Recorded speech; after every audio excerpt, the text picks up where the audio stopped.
강원도 깊은 산골, 해가 뜨기 전에 숲은 늘 그렇듯 적막했다. 그러나 오늘은 뭔가 달랐다. 안개처럼 흩날리는 새벽바람이 낡은 초가집에 지붕을 쓰다듬고 마른 잎 사이로 새어나오는 연기 냄새가 은근히 퍼졌다. 그 초가집 안 불씨 위에 얹은 약탕기에서 김이 피어오르고 있었다. 그 옆에 16살의 소녀 윤세진이 조용히 무릎을 꿇고 있었다. 검은 머리는 허리까지 내려오지만 대충 따 뒤로 넘겼고 옷은 헛누비옷이지만 단정했다. 피곤한 눈에도 단호한 빛이 깃들어 있었다. 세진은 조심스레 약숟가락을 들고 작은 사기 그릇에 약을 따랐다. 김을 식힌 뒤 방구석의 허름한 침상으로 걸음을 옮겼다. 그곳에는 그녀의 엄마 윤명숙 여사가 누워 있었다. 기침이 잦아들지 않고 얼굴은 헬쑥해져 있었으며 피부는 세월의 무게를 안고 굳어 있었다. 엄마, 약 드세요. 조금만 마시면 몸이 덜 떨 거예요. 세진은 속삭이듯 말했다. 말소리는 작았지만 정성은 깊었다. 명숙 여사는 기침을 몇 번 하며 천천히 몸을 돌렸다. 그녀는 한때 마을 보건소 간호사였다. 수많은 사람의 생명을 돌봤던 손이 이제는 자신의 가느다란 생명을 간신히 붙잡고 있을 뿐이다. 세진아, 오늘도 산 깊숙이 들어가진 말아라. 산짐승들이 나온다고 이장님이 그랬단다. 명숙의 목소리는 약했지만 분명했다. 세진은 고개를 끄덕였다. 수십 번을 들은 경고였지만 들을 때마다 마음이 무거워졌다. 그들 모녀는 원래 읍내 시장 근처에 있는 작은 반지하에서 살았다.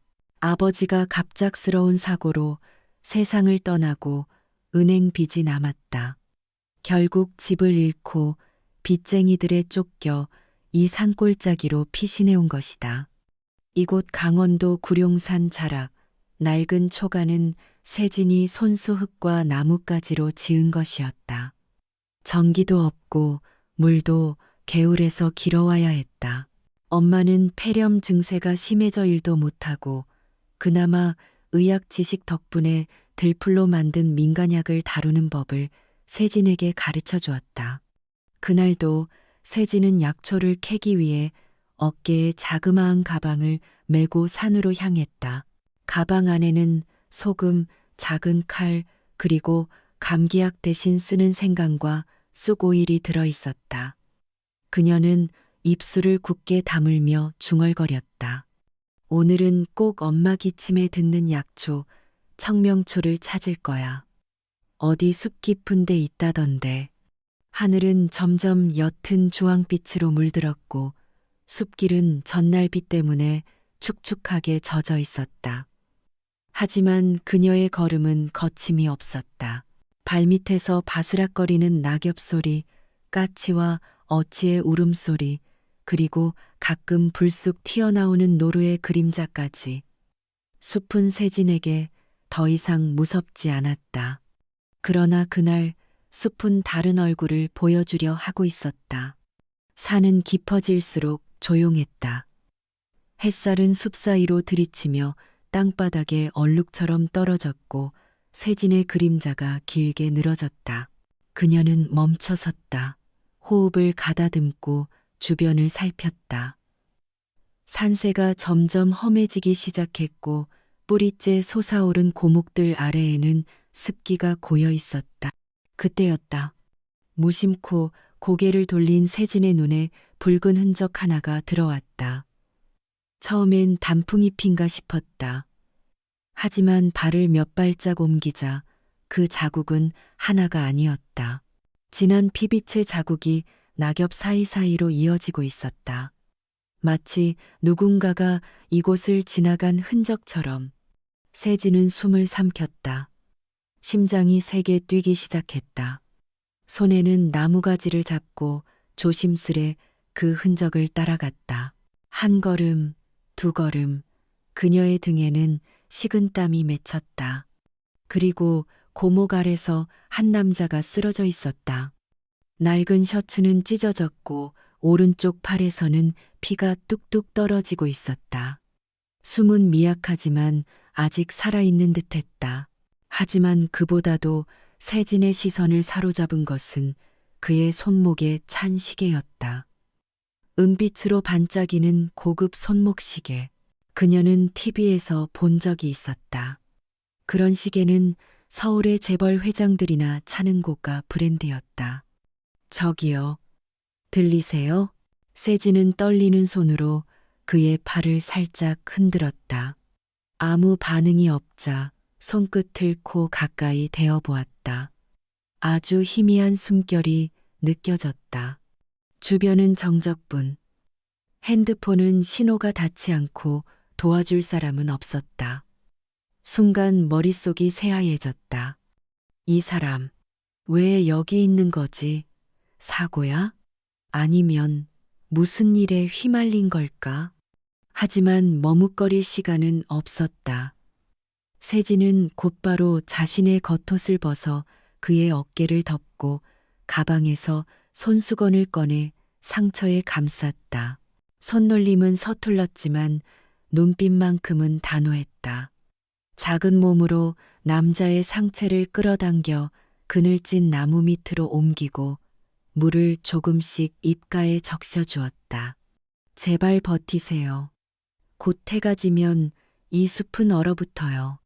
그러나 공포는 여기서 끝나지 않았다. 멀리서 마치 덤불을 헤치는 소리와 함께 야생동물의 낮은 울음소리가 들려왔다. 세진의 몸이 순간 얼어붙었다. 숲에서의 위험은 짐승일 수도 인간일 수도 있었다. 그녀는 본능적으로 남자의 어깨를 끌어안았다. 덜덜 떨리는 숨결. 그러나 손은 아직 떼지 않았다. 죽이면 안 돼. 살아야 해. 그녀는 몇 번이고 다짐했다. 엄마가 말했듯 사람은 가진 게 없어도 마음은 베풀 수 있어야 한다고.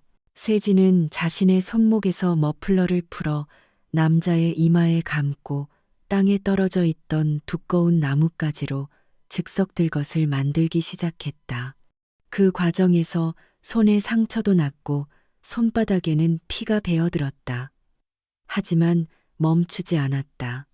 무거운 몸을 조금씩 끌며 험한 숲길을 따라 내려가는 소녀의 모습. 주위는 어두워졌고 바람은 점점 차가워졌다. 낙엽 위를 지날 때마다 삐걱이는 소리와 함께 두 사람의 그림자는 흔들리며 길게 늘어졌다. 그날 저녁 세진은 자신의 힘으로 생명을 끌고 어둠을 뚫었다. 그 누구도 몰랐다.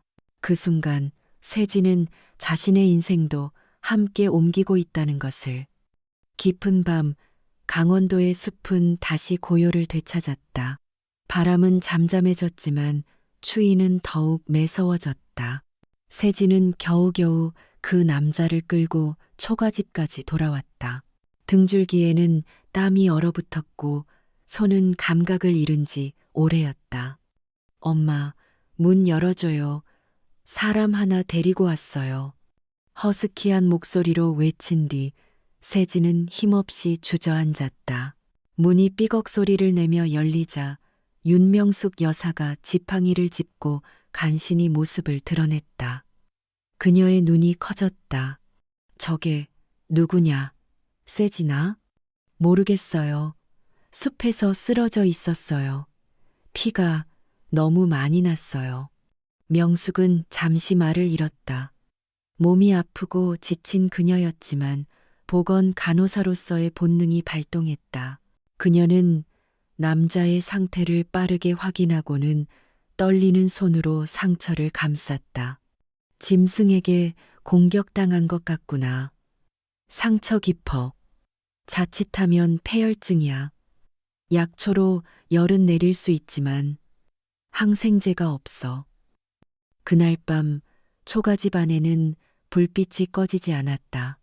작은 솥에는 쌀죽이 끓었고 약탕기에는 민간 약초가 끓어오르고 있었다. 명숙은 고개를 떨군 채 침상 옆을 지켰고 세진은 바닥에서 남자의 이마를 닦아주며 졸지 않았다. 죽으면 안 돼요. 제발. 그녀는 남자에게 속삭였다. 처음 본 사람이었지만 그녀는 이미 마음을 써버렸다. 아버지가 죽던 날 아무도 손 내밀어 주지 않았던 그 기억이 그녀의 선택을 바꿔놓은 것이다. 그렇게 밤이 깊어가고 있었다. 새벽녘, 남자가 조용히 눈을 떴다. 기는? 목소리는 쉰 듯했고 얼굴은 창백했지만 의식은 돌아오고 있었다. 세진은 눈을 번쩍 뜨며 그를 바라보았다. 괜찮으세요? 여기 제 집이에요. 여긴 인제 근처 산자락이에요. 숲에서 쓰러져 계셨어요. 남자는 말없이 천장을 바라보다가 겨우 고개를 돌려 세진을 바라봤다. 그리고 작게 미소를 지었다. 고맙소. 그 순간 그의 얼굴에서 낯선 위험이 느껴졌다. 흔한 사람이 아니라는 건 직감적으로 느껴졌다. 며칠이 흐르고 남자의 몸은 점점 나아졌다. 세진은 그를 박 아저씨라 불렀고 그는 그 호칭에 아무런 반응도 하지 않았다. 어느 날 아침 세진이 죽을 내고 있을 때 그는 묵묵히 입을 열었다. 세진아, 혹시 꿈은 있니? 꿈이요? 그녀는 고개를 갸우뚱하다가 작게 대답했다. 책방을 열고 싶어요. 누구든 와서 책을 읽을 수 있는 조용한 곳. 엄마가 읽어주던 동화책이 아직 기억나요. 그는 아무 말 없이 그 말을 곱씹는 듯 바라보았다. 그리고 문득 무언가를 꺼내 그녀에게 건넸다. 은색 명함 한 장. 박민철, 나은그룹 회장. 세진은 그 순간 입을 다물지 못했다. 그 남자, 조용히 누워있던 그 사람은 바로 대한민국에서 손꼽히는 기업의 최고 경영자였다. 그녀는 믿을 수 없었다. 그리고 그 순간 삶이 또 한 번 달라질 것이라는 직감이 찾아왔다. 박민철 회장이 자신의 정체를 밝힌 지 며칠 후 작은 초가집 앞에 검은색 SUV 2대가 멈춰 섰다. 햇살이 따사롭게 내리쬐는 아침, 먼지가 흩날리며 문을 열고 내린 남자들은 모두 정장을 말쑥하게 차려입고 있었다. 세진은 멍하니 그 장면을 바라보았다. 마치 텔레비전 속 장면 같았다. 한 명의 남성이 앞으로 걸어 나왔다. 깔끔하게 빗은 머리, 차분한 눈빛. 안녕하십니까. 저는 박 회장님의 비서 이도훈입니다. 회장님께서 직접 뵙기를 원하십니다. 그는 예를 갖추며 말을 이었다. 그리고 회장님께서는 두 분 모녀를 모시고 싶어 하십니다. 더 안전하고 따뜻한 곳으로요. 세진의 어머니 명숙 여사는 침묵 속에서 그 말을 들었다. 창백한 얼굴로 지팡이를 짚은 채 천천히 입을 열었다. 우리가 왜요? 그냥 그저 도와준 것뿐인데. 그 순간 민철 회장이 안에서 천천히 걸어 나왔다. 이젠 이마의 붕대도 거의 풀렸고 몸도 한결 건강해 보였다. 명숙 씨, 세진이 덕분에 지금 제가 이렇게 서 있습니다. 단순한 은혜로 보지 않았으면 합니다. 그의 목소리는 담담했지만 진심이 가득 담겨 있었다. 이제 제게도 뭔가 해드릴 차례입니다. 그날 오후 모녀는 고민 끝에 서울 외곽에 위치한 회장의 별장 청우제로 옮겨졌다. 세진은 그곳에 도착하자마자 압도당했다. 높은 담벼락 너머로 보이는 정원, 넓은 마루, 고풍스러운 가구들. 모든 것이 그녀가 살아왔던 세계와 너무나도 달랐다. 하지만 이상하게도 민철 회장은 그 안에서조차 조용하고 검소한 태도를 유지했다. 그는 그녀에게 이렇게 말했다. 세진아, 널 여기에 데려온 건 보상도 동정도 아니야. 난 이제부터 너에게 선택할 수 있는 기회를 주고 싶을 뿐이야. 그 말은 세진의 마음을 건드렸다. 그녀는 지금껏 어떤 선택도 제대로 해본 적이 없었다. 삶은 늘 해야만 하는 것의 연속이었다. 밥을 해야 했고, 약초를 캐야 했고, 엄마를 돌봐야 했으며, 혼자가 되어도 견뎌야 했다. 이제야 처음으로 원하는 것을 해도 된다는 말을 들은 것이다. 그날 밤 그녀는 창문을 열고 달빛을 바라보았다. 흰 천을 덮은 책상이 방 안쪽에 놓여 있었고 옆에는 깨끗한 노트와 연필 그리고 빳빳한 교복이 걸려 있었다. 그녀는 혼잣말처럼 중얼거렸다. 진짜 괜찮은 걸까? 나 같은 아이가. 그때 문이 가볍게 노크되었다. 민철 회장이 조용히 들어와 책상 앞에 앉았다.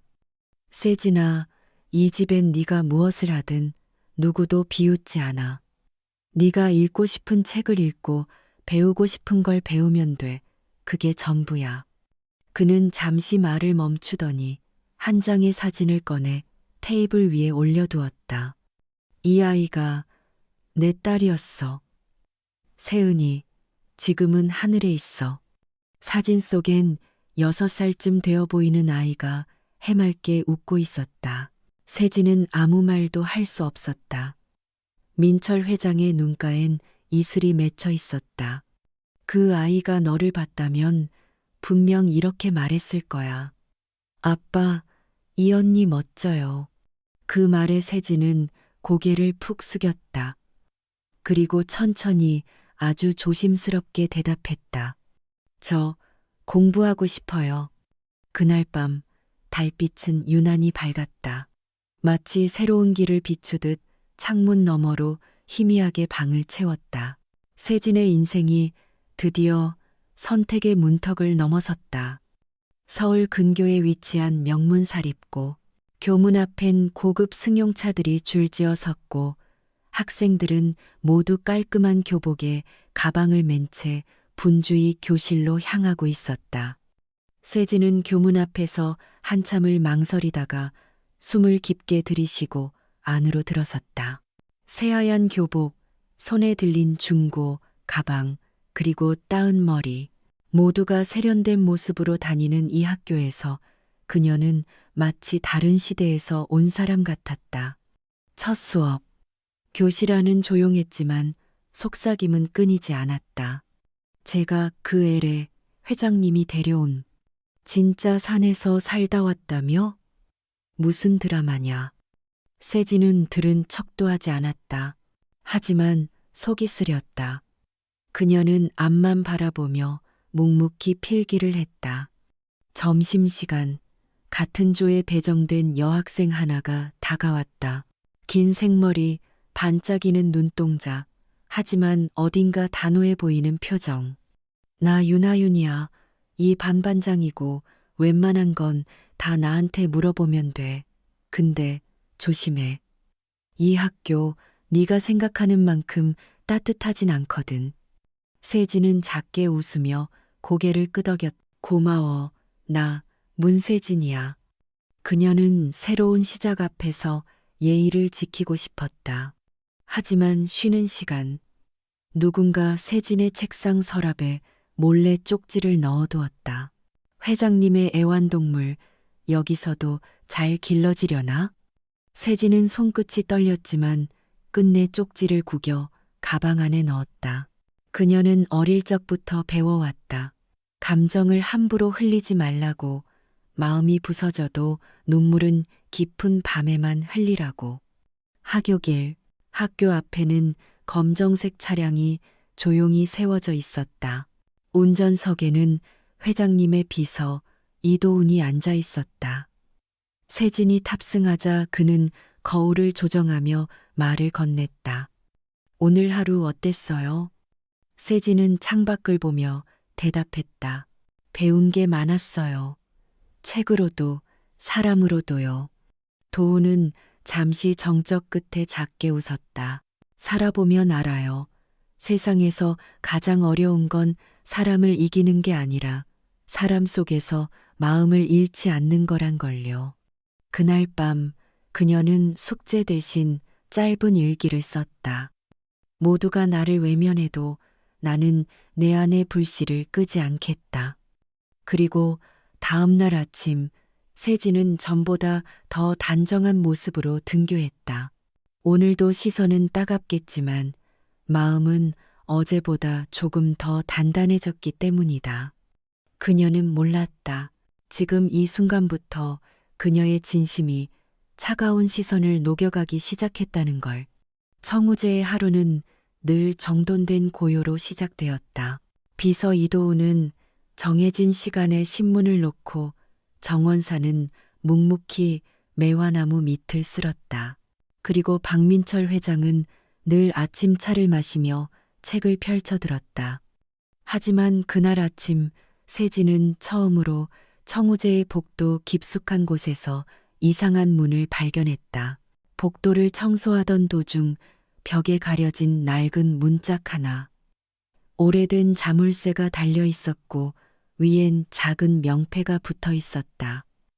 서재, 아무에게나 열리지 않는 문. 호기심에 이끌려 다가가려던 찰나 누군가 뒤에서 조용히 말했다. 그곳은 회장님만 들어가시는 방이에요. 세진은 놀라 돌아보았다. 그녀 앞엔 늘 엄격한 눈빛을 지닌 가정부 장명욱, 즉 장 실장이 서 있었다. 장 실장은 눈을 가늘게 뜬 최세진을 훑어보았다. 지금은 호기심으로 그칠 수 있겠지만 언젠간 감당 못할 진실도 있다는 걸 기억하세요. 그녀의 말투는 차가웠지만 세진은 위축되지 않았다. 오히려 더 알고 싶다는 마음이 들었다. 박 회장의 딸 세은이. 그녀의 흔적은 이 집 어디에도 없었다. 사진도 장식도 이야기조차. 그날 저녁 박 회장은 평소보다 말수가 적었다. 식탁 위엔 단출한 저녁상이 올려져 있었고 세진은 조심스럽게 물었다. 회장님, 아니, 아저씨, 청우재의 서재가 있더라고요. 그 방은 어떤 방이에요?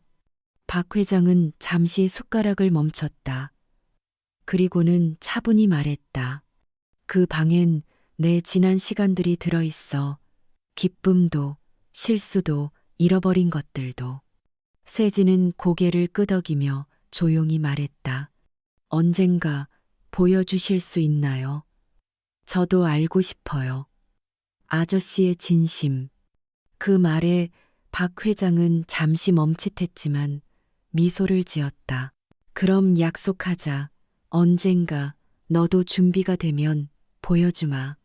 며칠 후 세진은 학교에서 돌아오자마자 편지를 받았다. 회장이 남긴 짧은 쪽지. 오늘 밤 9시 서재에서 기다릴게. 밤 9시 그녀는 조심스럽게 그 문 앞에 섰다. 문은 반쯤 열려 있었고 안쪽엔 박 회장이 조용히 앉아 있었다. 책장으로 가득한 공간, 낡은 사진 앨범, 유리 진열장에 놓인 작은 인형 하나. 이 방은 나에게 버려. 그는 중얼거리듯 말했다. 딸아이의 웃음소리 대신 내가 채운 건 성공과 외로움뿐이었지. 이 공간은 내 잘못을 잊지 않기 위해 남겨둔 곳이야. 세진은 조심스럽게 다가가 진열장 속 인형을 꺼냈다. 그 인형에는 세은이의 친구 루루라는 자수가 새겨져 있었다. 그리고 인형 뒷면엔 낡은 녹음기가 있었다. 세진이 재생 버튼을 누르자 희미한 아이의 목소리가 흘러나왔다. 아빠, 루루랑 같이 자야 해요. 내일도 일찍 가지 마요. 약속. 박 회장은 고개를 돌려 창밖을 바라보았다. 눈빛은 멀고 목소리는 떨렸다. 그날 아침 그 아이는 열이 높았지만 나는 계약이 더 중요했어. 그런데 그 아이는 돌아오지 못했지. 서재엔 무거운 침묵이 흘렀다. 세진은 손에 인형을 꼭 쥔 채 천천히 말했다. 그 아이는 아저씨가 자기를 잊지 않도록 계속 여기 남아있는 것 같아요.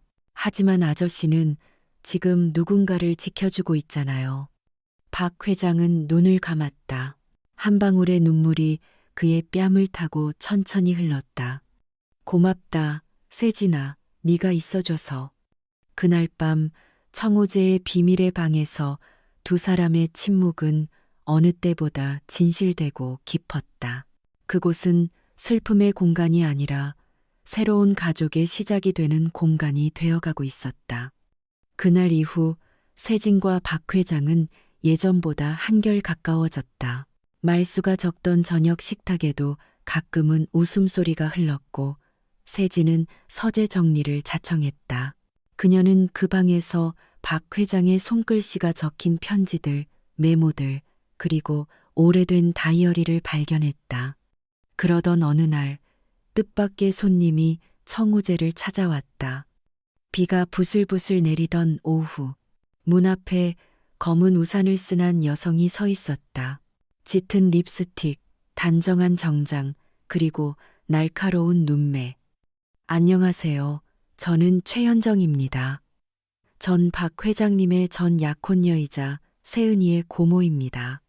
그녀의 등장은 마치 잊고 있었던 파문처럼 조용히, 그러나 강하게 청우제 안으로 흘러들었다.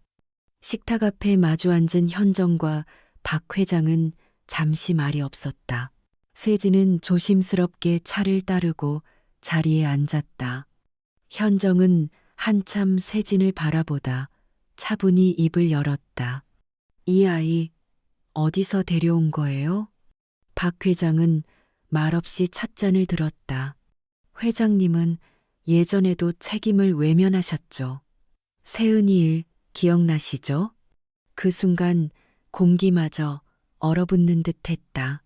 세진은 박 회장의 손이 살짝 떨리는 것을 느꼈다. 세은이는 제 조카입니다. 그녀가 세상을 떠났을 때 가족 누구도 그 아이의 흔적을 지우려 들지 않았어요. 하지만 회장님은 혼자서 모든 걸 감췄죠. 왜요? 죄책감 때문인가요? 아니면 두려워서? 박 회장은 천천히 고개를 들었다. 현정 씨, 난 그 아이를 죽인 죄인입니다. 당신 말이 맞아요. 난 도망쳤고 외면했어요. 이 아이는, 세진이는 나에게 다시 용서받을 기회를 준 사람이에요. 현정은 입술을 깨물었다. 눈가가 미세하게 떨렸다. 그렇다고 그녀가 당신의 과거를 덮어줄 수는 없어요. 그날 밤 세진은 박 회장의 방 앞에 작은 봉투를 남겼다. 안에는 그녀가 서재에서 정리해둔 편지 한 장과 연필로 정성껏 적은 메모 한 장이 들어 있었다. 누구나 용서를 받기 위해 태어난 건 아니지만 용서를 줄 수 있는 사람이 되기 위해 노력할 순 있다고 생각해요. 아저씨는 누군가의 용서를 받을 자격이 없다고 하셨지만 저는 그렇게 생각하지 않아요. 며칠 후 현정은 다시 방문했다. 이번엔 손에 작은 사진 액자를 들고 있었다. 그 안엔 어린 시절 세은의 웃는 얼굴이 담겨 있었다. 그리고 그녀는 사진을 서재 책상 위에 조심스레 올려두었다. 저도 이제는 아이가 기억되기를 바라요. 그리고 그 아이가 좋아했을 만한 사람이 곁에 있다는 게 다행이라고 생각해요. 그녀는 돌아섰다. 발걸음은 무겁지 않았고 어깨는 조금 가벼워 보였다. 그날 밤 세진은 한참을 창가에 앉아 별을 바라보다 조용히 중얼거렸다. 용서는 시간이 걸려도 누군가가 시작하면 언젠간 닿을 수 있구나. 비 내린 청우제의 마루엔 별빛이 스며들었고 어디선가 들려오는 매미 소리는 여름이 가까워짐을 알리고 있었다. 비는 하루 종일 멈추지 않았다. 회색빛 구름이 청우제의 지붕 위에 내려앉고 낡은 처마 끝에선 빗물이 또르르 흘러내렸다. 세진은 창가에 앉아 조용히 책을 읽고 있었다. 창문 너머에서 들려오는 빗소리는 마음을 차분하게도 어지럽게도 만들었다. 그날은 특별한 날이기도 했다.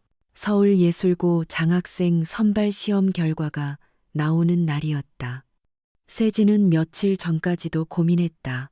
예술고에 진학할 것인지 아니면 아르바이트를 더 해가며 어머니의 병원비를 직접 감당해 볼 것인지. 그녀의 꿈은 미술 교사였다. 어릴 적 어머니가 벽에 걸린 싸구려 달력 뒷장에 그려준 들꽃 그림이 계기였다. 이 세상엔 그림으로도 마음을 살릴 수 있는 사람이 있단다. 어머니의 그 말이 세진의 꿈을 심었다. 그러나 현실은 그녀를 자꾸 두 방향으로 갈라놓았다. 꿈을 따르자니 죄스러웠고 어깨를 낮추자니 너무 아팠다.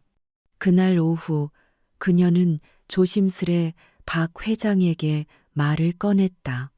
아저씨, 만약 제가 예술고에 붙는다면 제 학비를 직접 감당해 보고 싶어요. 박 회장은 신문을 접고 그녀를 바라보았다. 왜? 그동안 많은 도움을 받았어요. 하지만 이번엔 제 힘으로 해보고 싶어요. 그게 제 진짜 시작 같아서요. 잠시 침묵이 흘렀고 이내 박 회장은 고개를 끄덕였다. 그래. 하지만 잊지 마. 혼자 해낸 것 이때론 누군가의 믿음 위에서 가능하다는 것도. 그날 밤 세진은 전화를 받았다. 장학생으로 최종 합격. 기쁨은 컸지만 그보다 더 큰 감정은 책임감이었다. 며칠 후 장학생 환영식이 있었다. 학교 측은 그녀의 이야기를 듣고 취재를 요청했고 세진은 짧게 인터뷰를 남겼다.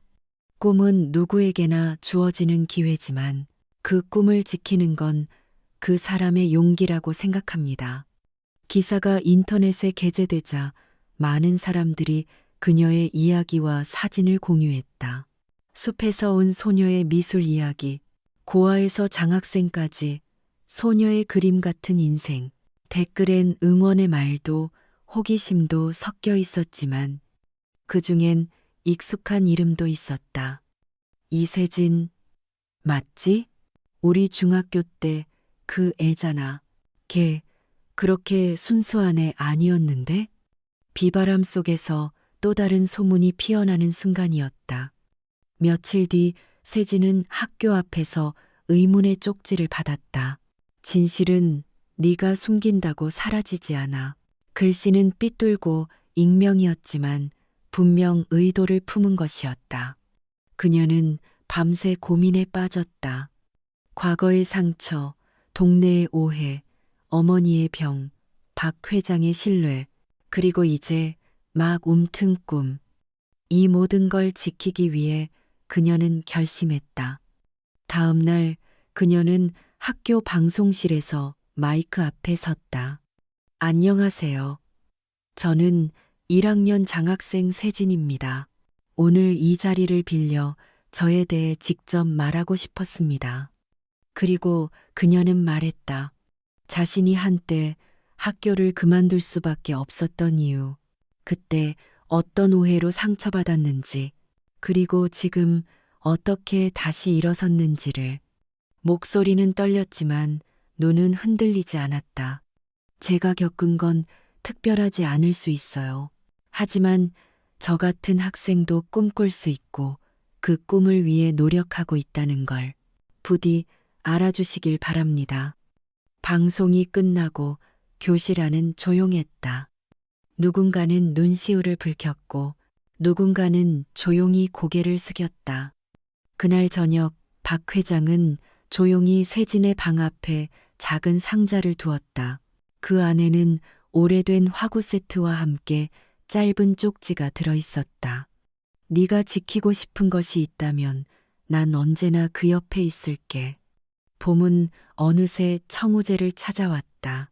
산수유가 노랗게 피고 뒤뜰 매화도 조심스레 봉우리를 열었다. 마당을 스쳐가는 바람은 겨우내 잠들었던 기억들을 하나씩 깨우는 듯했다. 세진은 이른 아침부터 연필을 쥐고 있었다. 책상 위엔 새로 사온 캔버스와 오랜 시간 사용한 화구 상자가 놓여 있었다. 그녀의 첫 전시회가 다가오고 있었던 것이다. 이번 전시 주제는 마음의 집. 세진은 자신에게 집이란 무엇인지 다시 떠올렸다. 바람을 피하던 조그마한 오두막, 연탄불보다 따뜻했던 엄마의 손, 불빛 하나 켜지 않은 밤, 귀에 익은 숲소리, 그리고 낯선 집에서 다시 피워낸 꿈. 그 속엔 박 회장의 서재, 청우제의 뜰, 그리고 자신이 손으로 다시 짓고 있는 미래의 조각들. 그녀는 그림 속에 작고 여린 아이를 그렸다. 들꽃 무늬 원피스를 입고 머리를 단정히 묶은 아이. 그 아이가 걷는 길엔 봄꽃이 흐드러지고 작은 간판 하나가 걸려 있었다. 다시 시작하는 집. 그림이 완성되던 그날 오후, 박 회장이 조용히 방을 찾았다. 전시회가 곧이라며? 네, 다음 주 금요일이에요. 아저씨 꼭 와주실 거죠? 박 회장은 고개를 끄덕이며 세진의 그림을 바라보았다. 이 아이가 너지. 세진은 살며시 웃었다. 네, 과거의 나. 하지만 지금의 나는 그림 밖에서 이 아이를 바라보는 중이에요. 이젠 지켜줄 수 있으니까요.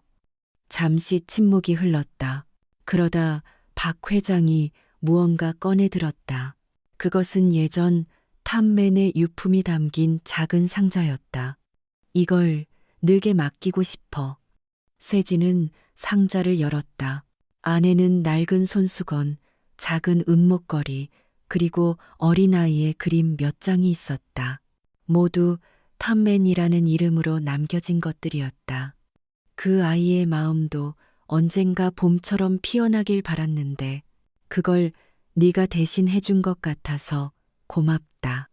세진은 고개를 숙이며 조용히 속삭였다. 그 아이는 어쩌면 지금 제 안에 살아있을지도 몰라요. 그래서 더 열심히 살아야겠다는 생각이 들어요. 그 주 금요일, 서울의 작은 전시 공간엔 뜻밖의 인파가 몰렸다. 인터넷에서 화제가 된 소녀 작가 세진의 이야기 때문이었다. 교복을 입은 아이들, 어머니 손을 잡고 온 가족들, 그리고 조용히 구석에 앉아 그림을 보는 한 남성, 박 회장.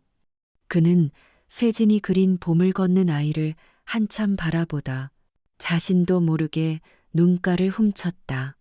전시회가 끝나갈 무렵 어느 방송국 기자가 세진에게 조심스레 물었다. 당신은 왜 그림을 그리시나요?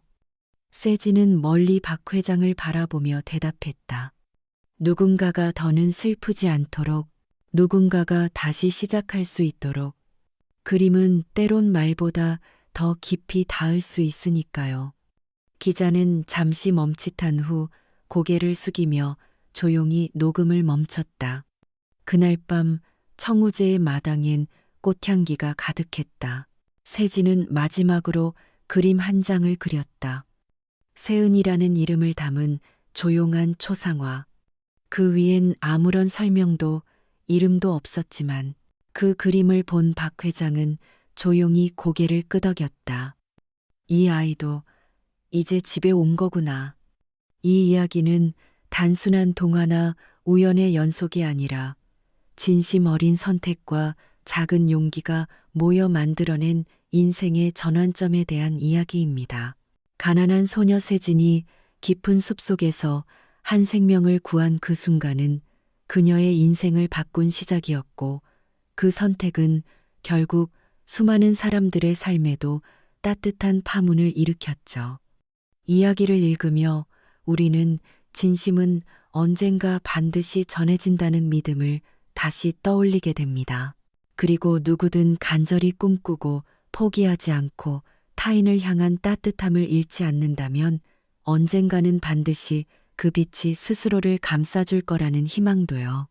지금 이 순간 이 이야기를 함께 해주신 여러분께 진심으로 감사드려요. 혹시 당신도 누군가의 비 오는 날의 선택이 되어줄 수 있다면 이 이야기가 작게나마 용기를 주었길 바랍니다. 이야기의 진짜 여정은 지금부터 시작이에요. 다음 편 제2부에서는 세진의 새로운 도전, 그리고 그녀를 둘러싼 숨겨진 진실들이 더욱 깊어지고 펼쳐집니다. 계속해서 함께하고 싶으시다면 좋아요와 구독, 그리고 여러분의 댓글로 응원의 마음을 전해주세요. 여러분의 한마디가 이 이야기를 더 멀리, 더 깊이 나아가게 합니다. 감사합니다. 우리 다시 만나요. 프리트.